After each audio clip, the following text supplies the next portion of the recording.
Ahanba magtada Salai Story Channel gi mahut sinjaduna Panthoi Mangang na mayambu taram na oksabaga loinana ikokno na khurimjari wari asigi mamingna Eigi Eche serei chatpi wari asibu ibirakbana Huidrom Babina chanu hauzik mayam gi mafamda wari asi kudol tamjari mayam punna taminarasi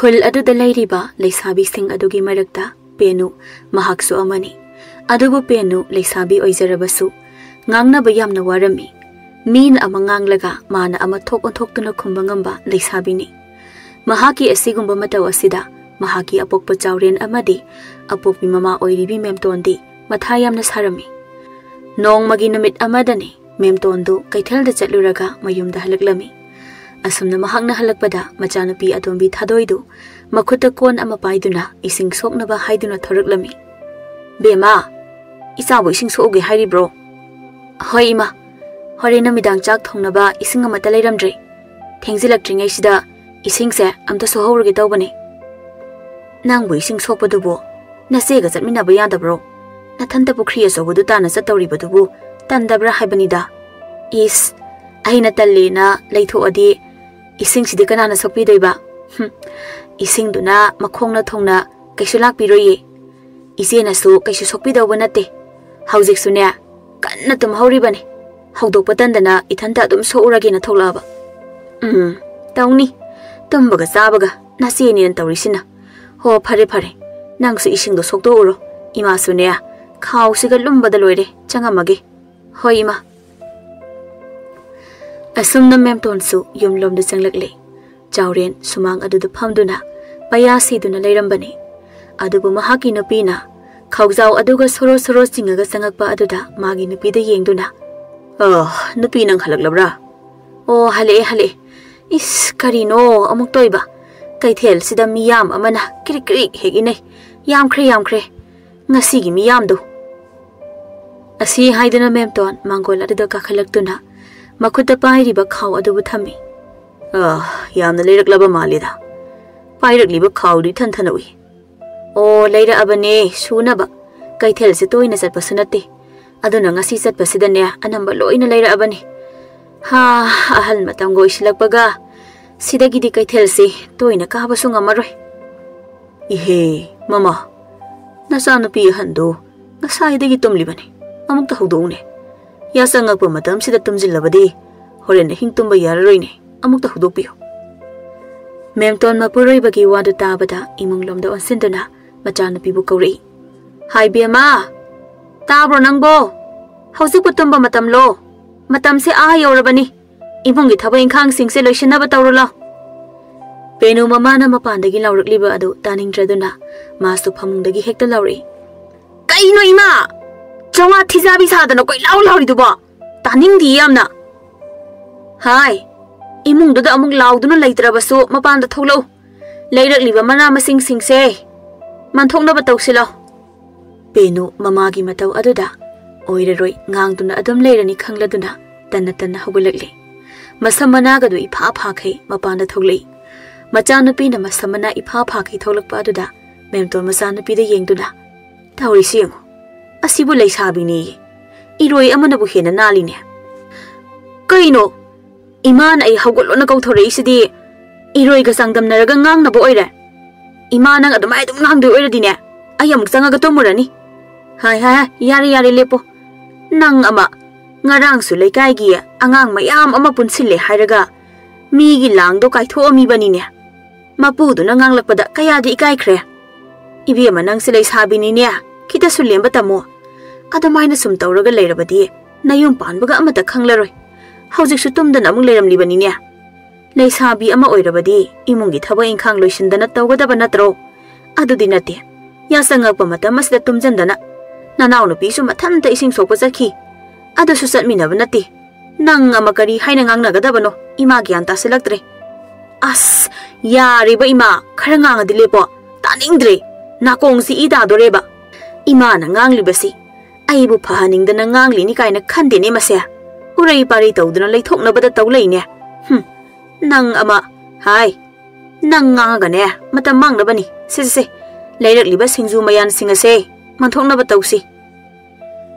Memton do makhoi gi thongal maya aduda singzu bora yolami laikai aduda lairi ba pakhang macha kaya amadi thadoi bulumba lakpada memton gi singzu bora yonba wafam adu pakhang macha tana hena namna laklami adubu numit adudi thadoi mahakti tholaktre thadoi gi mahutta penu oina mama gi mating pangna ba haiduna thorakle thadoi bulumba laksaba pakhang macha mayam adudi thadoi gi mahutta penu oina leiramba aduda makhoi masen onsinaduna wari sanarami pakhang macha amana koino da thadoi lumbula ga machi oina leirami sibu as yari da sidi makhoi lakmina ba mayam maraktagi amana amkhumai hai gum da nei da bit ka leitre sidi yumda haningebo mi ei khoidi thadoi yingbu laksabani aduga machi esi thengnareba makhoina adumna wari sanaringe aduda penusu makuta singzu bora adu paiduna makhoigi manaktamna changla ami penuna changlakpa aduda pakhang amana yare tu onoisu masi esi change ko tumina lejo as kedorge ma changaga ai togeo ichi ni ta koksila lore asi haiduna penuda thoklauna koksili ise kenum ta hangjage ba kaina kai hange habano thadoi ngasi tholaktradi kaidorage na hange tawba is noigi se singzu bora chabala iro natraga akhoi thadoi hangbala iro ihe angang singduna samna naw nupi hanglibado phajana khumba yadabra nangbo nateda sum hangbani nahan khai thadoi adum lerambani aduda ngasi di leramdabaduda kaidawba yawrabano na is sum hangbani kaina noina khalido ai khangama kaina khaliro swaidane iranga tawrakanu ko khunnam jin thajlakani adoi saro bora adu tumin jaw asi hairamduna penu du thokre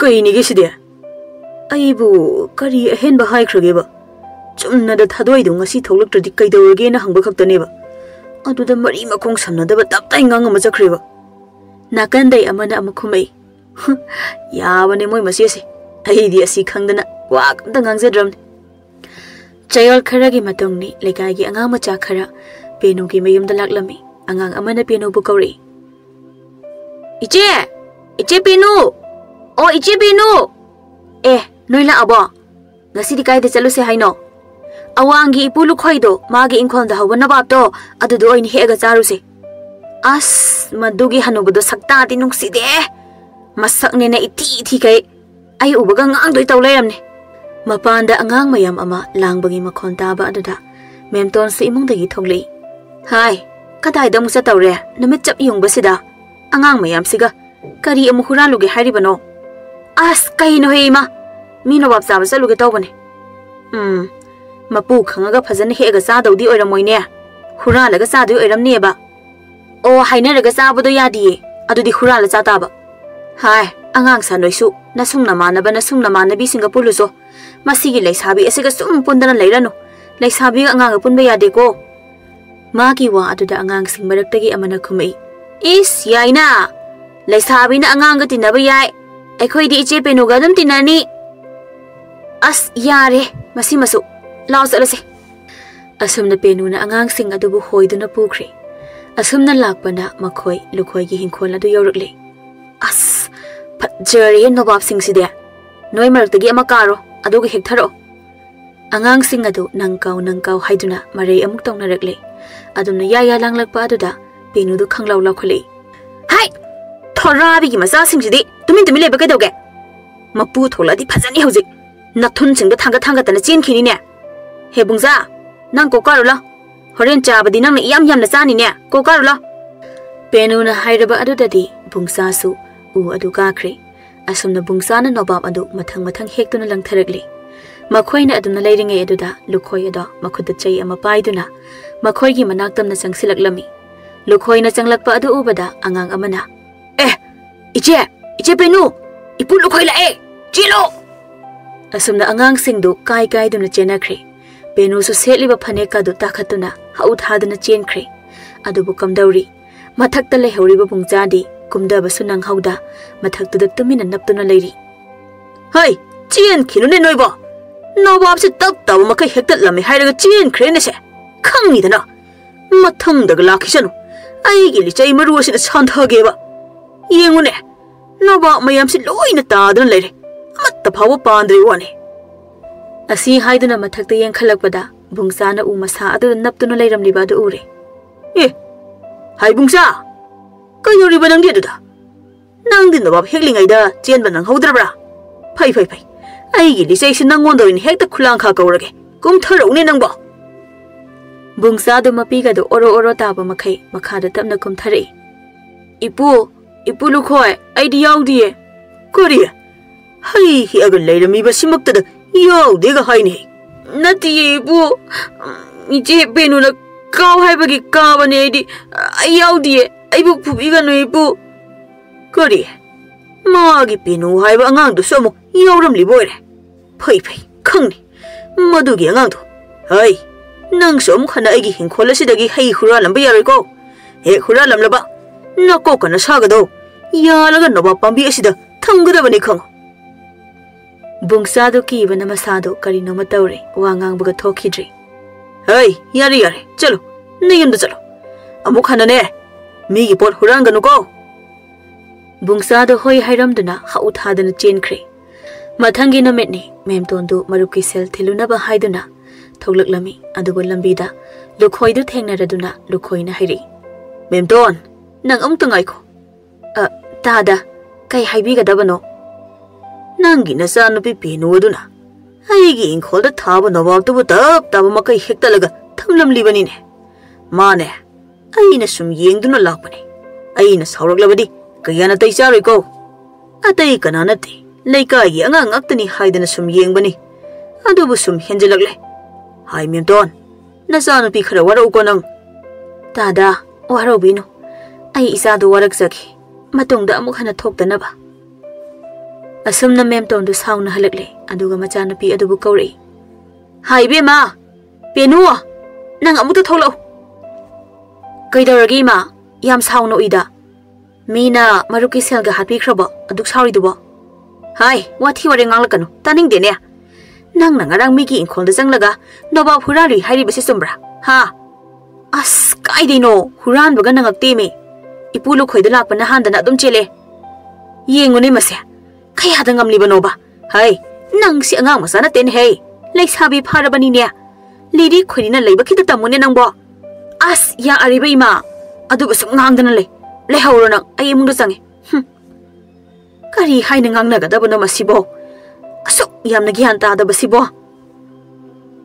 ꯃꯊꯪꯒꯤ ꯅꯨꯃꯤꯠꯇꯅꯤ ꯄꯦꯅꯨꯗꯨ ꯂꯝꯕꯤꯗ ꯁꯨꯝ ꯂꯥꯛꯂꯝꯕꯅꯤ ꯑꯗꯨꯕꯨ ꯑꯉꯥꯡ ꯈꯔꯅ ꯂꯝꯕꯤ ꯃꯄꯥꯟꯗ ꯍꯧꯔꯤꯕ ꯄꯨꯡꯗꯣꯜ ꯑꯗꯨ ꯍꯦꯛꯇꯨꯅ ꯂꯩꯔꯝꯂꯤꯕ ꯑꯗꯨ ꯃꯍꯥꯛꯅꯁꯨ ꯎꯔꯦ ꯆꯪꯁꯤꯟꯗꯨꯅ ꯑꯉꯥꯡꯁꯤꯡ ꯑꯗꯨꯗ ꯌꯦꯡꯗꯨꯅ ꯍꯥꯏꯔꯛꯏ ꯍꯦ ꯄꯤꯛꯇ꯭ꯔꯣ ꯅꯣꯏꯕꯨ ꯄꯨꯡꯗꯣꯜ ꯀꯌꯥꯝ ꯍꯦꯛꯆꯔꯒꯦ ꯑꯁ ꯏꯆꯦ ꯄꯦꯅꯨ ꯍꯦꯛꯇ꯭ꯔꯤꯗ ꯑꯝꯇ ꯑꯩꯈꯣꯏꯁꯨ ꯂꯥꯛꯄꯗ ꯉꯥꯏꯔꯤꯌꯦ ꯇꯨ ꯍꯧꯖꯤꯛꯇ ꯍꯦꯛꯇꯨꯒꯤ ꯃꯩꯖꯥꯎꯁꯦ ꯎ ꯃꯊꯛꯇ ꯀꯥꯈꯠꯈꯤꯗ ꯉꯥꯏꯔꯤ ꯑꯁꯤ ꯍꯥꯏꯗꯨꯅ ꯃꯈꯨꯠ ꯑꯗꯨ ꯃꯊꯛꯇ ꯊꯤꯜꯂꯤ ꯄꯦꯅꯨꯁꯨ ꯎꯔꯦ ꯃꯩꯖꯥꯎꯅ ꯄꯨꯡꯗꯣꯜ ꯃꯁꯥ ꯈꯔ ꯆꯥꯎꯕ ꯑꯃꯗ ꯅꯞꯇꯨꯅ ꯃꯈꯨꯠ ꯑꯇꯦꯟꯕ ꯑꯗꯨꯅ ꯄꯨꯡꯗꯣꯜ ꯑꯗꯨꯕꯨ ꯂꯥꯡꯕ ꯐꯪꯕꯣꯏ ꯐꯪꯗꯕꯣꯏ ꯍꯦꯛꯂꯤꯕꯗꯣ ꯃꯩꯖꯥꯎ ꯅꯣꯏ ꯀꯣꯟꯅ ꯇꯞꯅ ꯍꯦꯛꯑꯒ ꯆꯥꯍꯧꯔꯣ ꯑꯩꯒꯤ ꯑꯅꯤ ꯑꯍꯨꯝꯗ ꯍꯦꯛꯑꯒꯅꯦ ꯂꯪꯊꯔꯛꯑꯣ ꯑꯁ ꯀꯩꯅꯣ ꯏꯆꯦ ꯄꯦꯅꯨ ꯑꯃꯐꯥꯎ ꯍꯦꯛꯇ꯭ꯔꯤꯌꯦ ꯉꯁꯥꯏꯗꯒꯤ ꯑꯃ ꯍꯦꯛꯀꯦꯅ ꯂꯥꯝꯕꯁꯤꯁꯨ ꯁꯨꯛꯐꯪ ꯐꯪꯗꯦ ꯐꯪꯗꯕ ꯌꯥꯔꯣꯏ ꯐꯪꯅꯕ ꯍꯦꯛꯂꯛꯀꯗꯕꯅꯦ ꯑꯩ ꯑꯗꯨꯝ ꯉꯥꯏ ꯂꯩꯗꯣꯏꯅꯤꯀꯣ ꯌꯥꯝ ꯊꯨꯅ ꯍꯦꯛꯂꯣ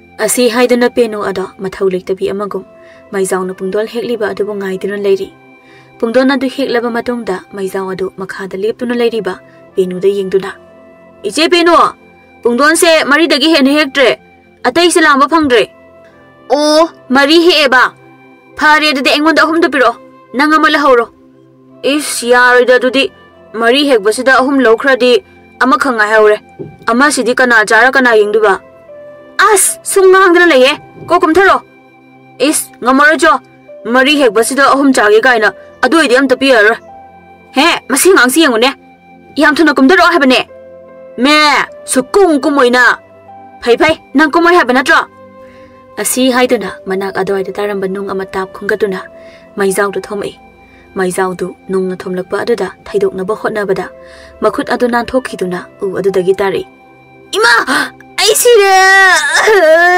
ꯏꯆꯦ ꯄꯦꯅꯨ ꯅꯪ ꯈꯪꯅꯤ ꯑꯩꯒꯤ ꯃꯥꯗ ꯍꯥꯏꯗꯣꯛꯈꯤꯕꯅ Haidona, Nama Payaman Biduna, Kedongam de Bengonda. So, Haidoro, Adopundon City Pokrageko. Asi Haiduna Makada Taduna Lariba Pundonado, Kongatuna, Pet Lake took like a jet crane. Ngay haki matungdani, Maizaugi Mama Adu Sauna, Benugi Mayum the Lagli. Inea! Oh, Inea! Inebulita bro! Mapanda mi kaurakpagi makhonta ba aduda memton sumapanda thogli. Aima, ibi ai, nang lagli bro. Lao, kakhalo. Kakhatpaga lairi ine. Nasanu pipenu do, amuk tukok thoro. Ibi ai. Aigi sanu pipenu na kari toramagine. Nang na duk sauri badubo. Ine, kau da kau thokpiro. Aduga khangani. Hai bem. Penu. Tabra nangbo. Mapandam ta tholo. Kaidawragi ma amuk kaurei sibo. He Penu. Kaigino nang na angang aduna ukari ngaida nung na thomide. Nung do thomlebanina angang adu sunung do thaidong na bokot na bada makhada tare phajare. Yamanga ni su phere haidena lehawre dena se. Angang do nang na makhada ta halaga hado ke tawri bana tro. Kaina deina ma nang na sa dubu kari magun yaudana aina hake tawdori bano. Nacha nupa do ngang basak palawde. Adu da isa saungning dana thombani dana. Kai rage dubo. Is kai rage kaina. Kai ibema yam kai kharbazani. Leisa bina bo chaba do yam na chopi do bo kai gino. Chaba thakpada gade yam panarasi daina ma. China kani ko hozia. He Penu habi jingan bi serei chapi leisa bi. Nayung pan baga khangar hoini nang bo. O kusine. Chin kaninge kanni serei chatninge chatni. Yung paninga pani paning dragat to kani nathaw nate. Amana hanbra handa ngasai degi launariba ani adubo yengduna memto na khamtori asyari ni tu onenoi ani bo amana hanbra handa cha manai ani mak haibe ma tu onang su lepo ibe yai lepo nang su ai nga ge isanu pise nang saura nu ko yari tu inia nasanu pise khara wara piu leisabi ni ko nasanu pise masin se kanman dan nu pa na gane amata pambiaroi Asi hairam dana ibe yai su satkre memton do mazani pida yengduna kari no ne ibe manang bo nong mata kangdi adu tawramega ada tawramega yumsida la aga wakat lariba imana nang bo poklak pada kari asoiba yaw khrabano asuk mathong huktaba sibo adu su leisabi nang na nupa waina poklam gadabani da nongan bana hanki bazani somdana kamdauri thangnaba khundani punsibado mamaga kanna launari nupi Napi da haileba. Yam pa magana iman do kok thiraga lawro. Kari do khangdeba. Napi bo lambi sorok da leba dongna pagang da ngangeba. Sana tompina. Hai sigaijan. Mama aina ngang liba si kari no khandi ne. Napi do bo makhong na thong na yum asida lakadro. Nang na chalaga thiruga da banatro. Hausik phawba napi ama phawba koi ba ngamda ba nang bu nupa ro. Namitang bro na khong tek par nang bo. Nasana chalaga thiruga da banatro. As ai da thok chagrage ima nang sum nga ga le horo ko ai chale hai chakhinu ne wari chap chabi ama sana khisi ne phai nang hore no pi porok tra badi ne yum da sangak pa yaroi ko nang punsi ba chatna laurami hoi ima anga hobi da kaino ama phar ga purake asumna punsi ba do yum da gi thorakle anduga mataw manghal gi mayum da laklami as mangali bo yum da ga leifum zafum khangre ngang bada ima sina kaigi ma de nangonda ngangiba ngaikho punsiba nang kari luda bali chalurage as kaino do mangal nang namaro lama khuidong namaro ram sauning bane nangonda loi tainarkani ko ngase mangal do gyan ta ne ingna tapna hairi nate kaigi no ba ima na ngangi haisibu ho kaigi oini ge hoji phong nupi thi de nama si imungi thabak tawbuda sidore nupi pusida usini dana adugi oide ima sisuba khangman khidra pone macha nupa hangoi nga jakman besidabu kanai nupi na pambi doino aduna hoji pho nupi phangdadana leisini mangana karan sumngang duna leiba aduda punsibadu sauning lura male mangangi lukham duda chetlangna thari kaino lukhum daga thari ni naini nangbo karan sumngang dana leiba Nataw na hoji phang nupi phangdrise nang su ama thibi badi aidana kariba amta bu no ke ai phau phangda dana leiri kan sida ma ge wai je leine phaise ngasi thangnabu khundang ha koi those chatabasu kuire asi haina duna marup ani do penu haina leiri ba khulna du tamna lakle sumlak pada mem tona singju bora yoli ba potpham adu ure mangalna manam sidi cha kulam jali in tawri sidi lawai bunsi ba asida potpham ma leise changurase kari kari yauri bano du yenga chara sekta is sel yaujara pronong ba horen chabu loiraga sel yaron do chen khiba du de ainga moi ko oi taw arikpo itaw na du hairakani se khangdana nataw na khangna puraga lakjarabane asi haina du namarup ani do singju bora chana ba haiduna changsilakle phamna ba haiduna thari ba phampham adu da phamtharaktuna mangal na hairi ine gi sibu ke yaurige ibungo bora ga singju ga leye piro habro hoi ine bora ga singju ga khara sembiro isa ani sibu amukta su ukhidri aikhoi khundagi ro natraga thangnaba khundagi ni ne ado ine gi yumdi kadai waidano asigi nakanda leiriba leiraga se asida sanga ga dam leire ado isa ani gi mingdi kari kauba ine ahigi na mangal aduga magi na punsiba oh ibungo amasidi wabu amata ngangde maron ga thokta bro thopani de ine masagi ni khara ngangandabani aigi sune isa nupi ani khaktani atombi duna khara phai ahandu mangang na ba wabana karino amuk toiba haujik sune aroina kopido amuk to puthora u hairambani haujik phabo puthorakte makhoina adumna wari sanaringe aduda mapa sanana penusu makhutana kopi yaw khaw adu pairaduna haira duna lai marai bangna thirisu mamagi potpham adugi mamang magtada nung amada khudi thijinduna uprang uptuna tusili ayo sidai as khonga jinoina tatlini pilabani he asi haiduna mana tongliba phinat aduda yenglubadadi phinat adu tatuna leirame phinna se amuk tatlo malini pile penno igi laibak sidiba asi makak tarak tongjaba sida amuk tatkreba phai nangyam tatningaba natra asi haiduna magi atatpa phinat ado laktana langki mamai su thakraba haibaduni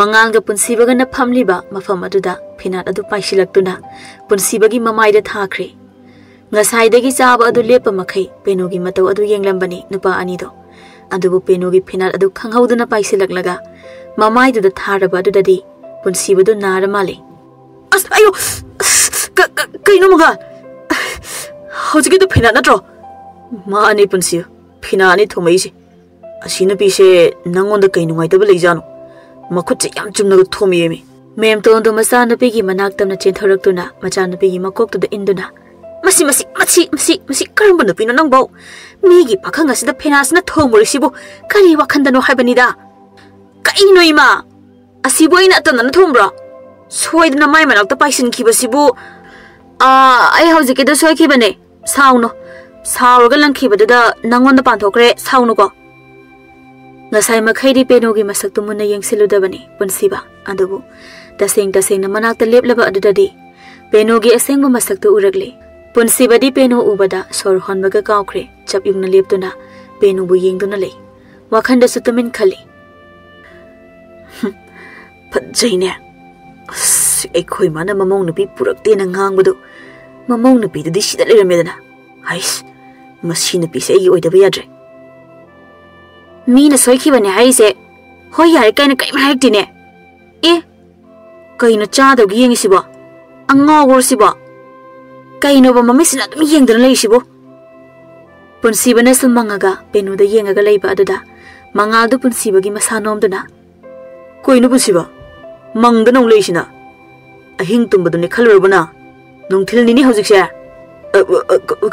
kaino mangal kaino nati mi nupi sina soikhibana haise khumba kedoge kaisugaiduda soiba haise tamanga manate asamna namit adudagi punsibana penubu pamjarami nongtigi penubu yengba chatlami adubu penu mahakdi khangjaba nate sangsar amada leiri asumna mathangi namitani penuga thadoigadu pot leinaba haiduna makhoi lekai leiba potpham macha amada lai potpham phamliba ahal adusu penuga thadoiga lakba aduda kauri haima thadoi Udaba kuireda. Nasin nanaw hongnaraga kadai de chakki hairibano. Inegi potpham sida pot lagi haiduna laklibane. Inegi sibu keke yaurige. Ine hawai jar su yaurina. As panga thongadi haurani. Ado ine hawai se mayom ani laurage. Asi haiduna atai mana masing sing su khara laure. Lauba loire duna thadoidu ahal aduda onsinduna. Ine pot lauba su loire banina chalage. Ise lao hanna batawase. Ngai ko thadoi. Ine pot su yam laure aduna umorok se ama ni tang hapo. Ihe penua hapagi wadi amna haplabani ne nangbo tu asigi pong hawai se mapun achauba ama khallaga piri bani. Pong hawai sidi mapun pun base chamanari sidi asina kai de saurino umorok se ama ni ta hapo. Haima karino ni penu nangbo aina happy haidi happy dana karino ni sibo. As yare se ine morok se ama ni pai khrage. Hai penua thamo morok to pukhibe yaroi aina yaroi di yaroi thamo. Kaino inina pingatanaga tawiduna moro ama ani sikhak hapo haibasida ai inegi posit loina loge haibadi natedana kaina damni idubo as yari beiche moropu yumda sule hawridubu thama moyari miro yengnareba chalasilao hai thadoi nasi angau bisi pukro swaide ka kuina le helano aina sarok labadi ma kayana dei sararoi kaino ine aibo angau bi kaide is nang kai dogdeba aingon nang kai dogduna ba adoi di pure morok se hai penu hai bi sono sobi thamamone morok to ngangli baga du ta de penu mamai du phat lai thore adubu kadom dagi no khangde pun sibado chap yung na leptuna penu bu yeng duna leirami hoi ma kaino as mak sida chap yung khai lep leirami siba kaidorami no sida ahan siga laungra leirami siba kaisunate kaisu dawde kaino nangna migi tongsida hekta lepdana leirami siba ai loita haure nanga saidegi launarido nangi morok sheldo ai piramaki asi haiduna potpham phamliba ahaladuda sel adupi ahana du somoroki maman piraklaba adudadi tumina leikre yare nangi morok sheldo aina pikhrabane yumda hanaba toro kaigino nangna haipado am sariduna mi aina di somda morok se lemna haphan gen tawri aduga mana sel se pikreba nangna moroki mamanga pibida naga tawri do aina kaisu hanjan birak taw leitre ko is yare da hanjalak torso iche hanna batawrase imana ngairamani ye halase henupa lehor ko ekheng chalage punsiba do penu na sakriba dobo nofhe tawduna yeng hawi mangalde punsiba gi matawa dada mamit ka do phaine yengduna aikhoi marupti kubireni ko nong mata charam tham dai dadi lupa ama pau puthoni khangde aduga nupi si pot ka leibidana nate nangi se nupi se pamiraba magi samsam jaba inkhau ngau jaba koidana tongdong ngangba asiguma magi matawasina aibu pungau ngau hanbire mangal ai penu bu yam nusi mabu miko amata uhodabada ai leifam safum khangde taseng naisa mahoda pungau ngaure itaw di phina na thongkhibade pungau ngau lermedana Pinat ki matik mayai si suangak paniko nate yam thuna pali wani yare nangi honabi hinjan bida tawrano hannabu tawrsila somda sunapi anido mayumda halei lambi da chana chana thadoido macheda wahang manam hangli iche ngasai gi nupa do kanano ba masakka duna maron ama phajari ba wahang chawradana pura nupa na haba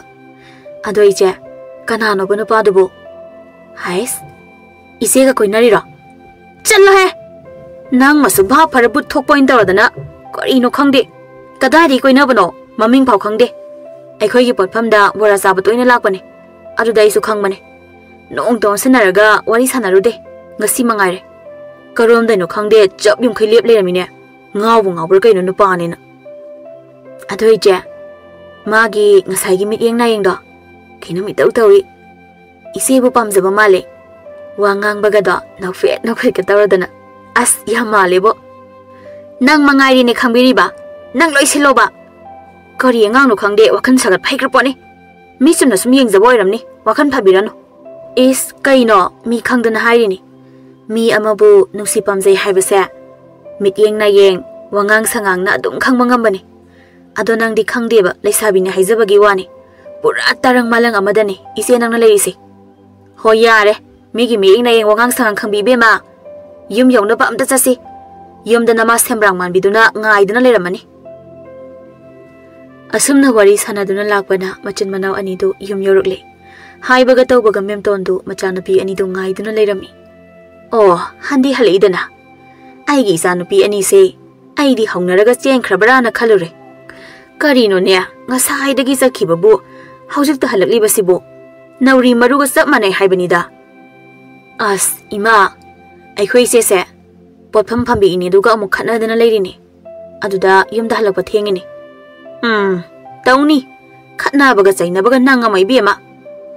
Pot adug amna leibirabaduda moro amani kha hapo haibaduda sumari tawleini. Aduda thengini. Madugi potpham phammi nupiduga onsinaraga launadana leiribanine. Tanbu tandi. Chap hek mana jai noi animak. Yari chang imungi thaba inkhanga se loisinaba tawro. Punsibagi yumdani Sanatombidu mapuroibaga machanupagi maramda wari kana sanari. Nasanupanin tawrisi haujuk phawba nupi pusilakani khangdi. Aina sauraktana ne isung imanabigi masanupi leiriba mayama se haiba thokchaluni ko. Kumarna hai mama nangi taha bulu tawganu namau yamna pambra haibune isop nani ko isa nupa asigi nungsina jaba nupi leibra haiduna hanko nasagi watadana migi masado hairukino kadaidagi no da moi pabung leiraga bu mabu sumaina sum leikhigadro leitadana hauzik phawba pusilaktribani ihe adu nang bu nasagi wadu amukta dita khone aduga namau du haigi hairibasu hayo. Makhoina adumna wari sanaringai thongalomdagi mangal changlakliba du ure. Mangal laklibase mangal do oine hekta hanglage. Adu oirabadi nasanupagi wase asumba khanglani. Mangal nang laklibra. Hoi ma punsibabu lekhibro. Leibani. Adu mangal nang imaga wari amata sanakhisi. Yamna luba wari ni. Imana sadoribase. Se phamusida. Kai wari no ima. As imagi sidi yam luramdo malibo. Hai, luba haibu lurabani ne. Aduna bu nang pabung ibani nga sahaidagi phamduna wari sanaram libasini. Hoi ba ima adubu kaidoroge ba. Nang marup ase magi nungsina jaban nupiga leibra haidana hange tawribani ne imagi se. Leitrabadi ne. Imana magi nupi hainaba chalagadabani. Ma samaina asum tawduna leiba yaba nati. Masin manaw ani sudana. Amana hana thijilakani haibasunati. Ima si warabani ni nangbo. Ahan ga oisilakpaga thabak amata phajana tawba ngamdrabani. Maudu laglabadi ima su khara pothaba phanglani dana. Si haina ne imaudu laglaga thabak pumnamak tahongani haibadi nati. Yengu laikai asida leiriba isung lenga singdi masu phawbo phangnakrabani. Aduda aigi isa asina karam tawbano khangdi. Ima punsibase magi nungsina jaba nupidi leitabane. Ado pamjaba amabudi leibane. Kariya pamjadana amuk leiriba. Nungsi pami haidana kok phongdokpadi kaidawi haige. Ado maina sum tawringaidane ma nupi thiba khangdadana tok tawribani. Ado ngaikho. Nupi masadugi mamingna kari kauba. Kadaidagi no? Aikhoi khundagi ro. Kanagi masa masuno. Aikhoi khundagi dinate ima. Thangnaba khundagini. Maming budi penu kaubane. Mamado singju bara yonbane. Ada masa nupiduna mateng pangba. Kaide. Bora yonbigi masa oigera, angau bigi masa oigera kari sukaide imagidi. Yung koiba haiba. Mawa mapuraiba mane makukina. Nolop na chatpa asi khaktani imagi haibu. Ado mangal nang nasilaganya. Mana nuksijariba nupiduga. Khangnanaba amukta silunia. Hoi ma, ai fanaba silagi. Hoi, pare. Adu hangena tawbani. Chango. Imungdane natawga unazaruro. Asumna mangalsu Sanatombiga wari sanaramlaba matungda punsibagi kada changi. Is tumdana gang leiri male. Hoi, musiba. Kari nami tumdana ga leirami sibo. Ngasaidagi ai lakleirabane. Imana wari sanakhisena amuk sanadana leirini. Ngasaidagi adu kuin leibabu mapandaga sungtaw tholakte wane. Marung kolirona. As ngangi he mangal nangsima. Kaino khangdi. machin jin nupi ga chap mane mi ado kai wari no ima ga sarai ba o nang lohong thopi ani kari ba moi di kai di nupi o no ima gi mama na bi gi masa masak phajabi am lei ado nang gi haina rani ado gi sum wari sum sarak pani da kari ba ai gi nupi haina rani ba kaino yari da do ado ai gi di penu lei shi di is khu hai ga di koiner ba do mangai o phagi do bane iman nang se nupi koi bra koi dradi nang gi nupi haina ba chalani harak ba ada is o koina ba di leita bane ado pamja ba di ama lei bane na hairam ne adu di iman kai haraba hauzik phaw ba phongdok tridi kai gi no nang adamai sum to le di nupi haina rani hayo bane punsi ba nang penu to kok phongdo adu ga yum da pusilak na ba natradi iman nupi atopa amaga thok lohong thok seni adai di nang so nang na pamja da nupi amaga leminaram ni na phamung ga do tongan tumna dana mana thongba chaka cha da bida penu gi singju bora dum chara ga len ba do pamdradi penu da kok phongdo ro hoida aduna pharni ai penu gi mafum da ma bu nukshi hai ba sa phongdo rakhi asumna pansiba magi wakhanda penu bu nuksi pami phonglage khanduna jab yung lepkhri somdana memton gi imong du punna sakjari chawrena mama ai su thabak si toina chapanina phamdana ga wari sanabagi matam phangthri aduna sakjari nge sida oina hekta hairaki kari wana moi pabong hekta haibiyo kaidogi adai kari sunate da ai gi marup mapang leiba singa sina isa nupi ani leiba sei mama oijarage haidana khang lakpa ngamdre ai su hoi haidana dum leithoktana leire ado karam tawbun ong tana sini mama nangbo hoi ni moi pabong naza nupi ani se lesabi loina phare pisak pikna koi chen duna sana khibado ngarang na hanta oiraboi ningi adubu honglabasu masi se hana hongsi masi ama leina manaw nupi hana hongbadudi phajade hoi ni mama adu tana si haidana bu wa se hoduklibanini asi haidana chawren macha nupi penu do onsilaktuna isa thoibi isa gi bu nuksina jaba leibra ikai gano ikai ba yade sidi hangdaba yadaba matang laktuna hanglibani pagisi hayo nangna khumlako pakhum adugi matungina aigi sungi manabana hairagliba wafam singase yade leptoribani hayo ikai gano ikai ba yaba matang nati mama ga mapaga na hangliba wa aduda penu yam tanna as kadai di nupano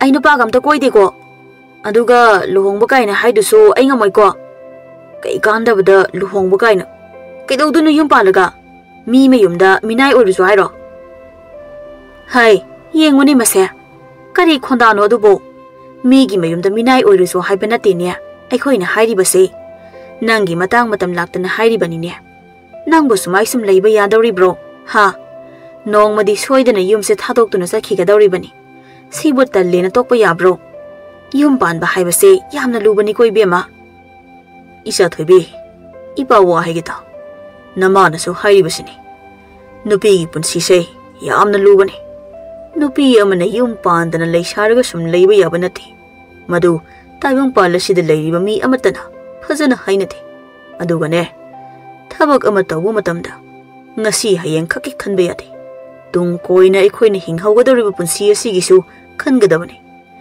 yum paningdi haidana hekta tokpa yaba nati kona ningamdaba mayam ama lakani matamduda yamna ningam loi ngasi nangna ingawna napa nama ikhoigi marum thupna chaningbada cha ngawningbada ngaw tawribase hayeng migi mayumda leiraba matamda tawba yaba nati isa thoibe ipana haininglibase kaisu nati punsi amabu karisu leitana khangano yamna mamal leina khangadabani gyanta ipana haibase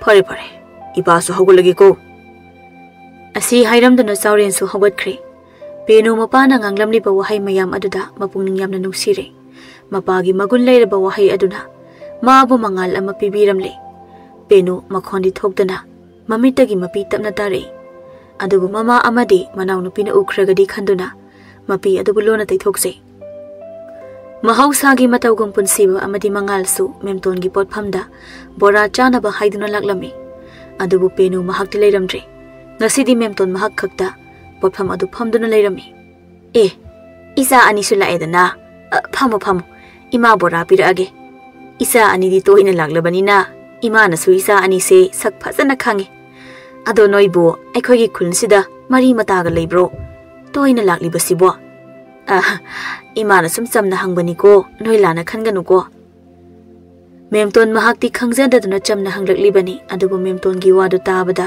punsibana oina khumai leite deima ima gi singju bara se yamna hawi nungti gi adum chaninge adugi lakune mangalna ine hauzik phawgi leitri ado ko anagi budi leirakada bajani kari none noina hari basibo kesun ate deine ado nahan makhaidi inegi isanu pido hek leirambadai ngasi di leiramdre kidorage o masangamde haidana tholaktre ngasi aduna ne ithanta tawri basini punsiba wakhanda tumina khali mi aina di nungsi phongdolagena muktana lai aduga masangamdre kayam ko nangamdre bajano asumna nupa ani adusu ngihak charaba matungda loiraduna memton gi potpham adudagi thorakle punsiba kamai tawno penu di ngasi di tholaktre hayengwena lasiro nate mangal ai ngasi gi numita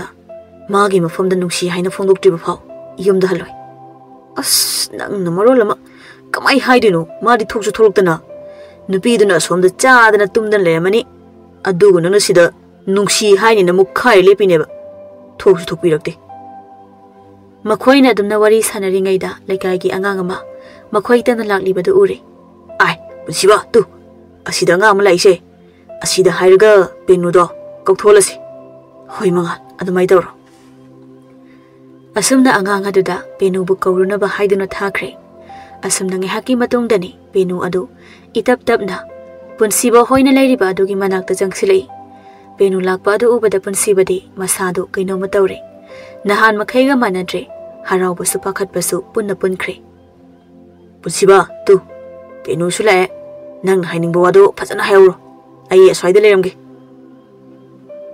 ibung na ibu kautholuso haiduna angang tharakli badubo kai leirage kai hagadabano ai sinangonda wa mata hagi khanbase kuirabane ado hekta haiba ngamda kai wano ibung hekta haibiyo beno ai nangbu thamoi singna nungsi ai nangbu pursigi khongloi oige haina su khale nangna yabiba yabidaba haibadu madi khangde adubu nafamda nungsi haina phongdokpadi phangjare peno madi ikai nungsi yanare khanghaudana punsibana nungsi phongdorpa asida haifam khangdre ikai bana sumamaidu hayai amun badawna ngangli mamai adu somno thakiduna laibakta thengdore kaidorage tumina sumlerade aigi wase yaningdrobo ibong ai amukta khanjarakige ai chalage asi hairamduna penu adu ikaiduna chenkre penugi matau aduda punsibadu nokphet tawduna yenghawi asumna matamdi asum haujenki penu amadi punsibasu nungsinare asum tawduna ahan masel su yanaduna penu amadi punsiba adu luhonglami luhongbagi numitni punsibada penugi manakta tapna changsilaktuna nakanda phamthari tabro taye kaidawrage kishu tongdida wabro nangbo isase kharabudi sokthare ngakase lengba yadre ngasai likon mayam ama sisilakibaduna oira male ngasidagidi nangse aigi oira doiniko as wakal ngasi irang langida nangi fenato nuksikhreda adugi fenato nane aikhoini nangasi punna leiminaba phanglibase ibong aiba punsi supa thadokbiganuko nanakta asum punsi supa lengdana leijage kai thadoklugane asuk nungsibi nangbo mapoksimagi nangbu thadoklarui Asi haiduna Penubu magi mathanungda chetna konsili.